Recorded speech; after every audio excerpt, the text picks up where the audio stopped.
Sandroli. Ils poussent comme des champignons. De Tiarey à Hitia, une dizaine de distributeurs de boissons installés à la demande de certains habitants sur leur propre terrain. Une tentation de consommer des boissons sucrées pour ses propriétaires, mais un pourcentage sur les ventes qu'ils ne refusent pas. 10% au moins. Je ne sais plus, c'est soit 10% ou 30%, mais voilà, je vais rester sur 10%. Et vous n'avez pas peur d'en consommer trop, justement? Si, on a peur quand même. Par rapport aux enfants et à nous également, on essaie de ne pas trop en consommer. C'est pas facile tous les jours, mais bon, on y arrive si on veut. Ça peut toujours aider la famille. Mais vous l'utilisez beaucoup. Vous n'avez pas peur de prendre trop de sucre avec ces boissons? Si, on a pensé à ça, mais on a de l'eau. De temps en temps, on boit une limonade, mais on pense aussi à notre santé. Ouais. C'est nous qui va consommer tout ça.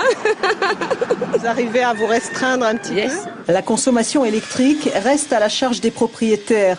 L'entreprise choisit les zones selon les besoins. En l'occurrence, la côte Est, peu achalandée et ciblée. Quant à la problématique de l'obésité, les dirigeants se défendent de toute incitation. En France métropolitaine, le réseau de distribution automatique est 5 fois plus dense qu'en Polynésie française.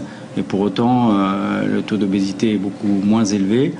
Et enfin, deuxième information, au Japon, qui est le pays numéro 1 mondial en matière de distribution automatique, c'est aussi le pays du monde où le taux d'obésité est le plus bas, de l'ordre de 3%.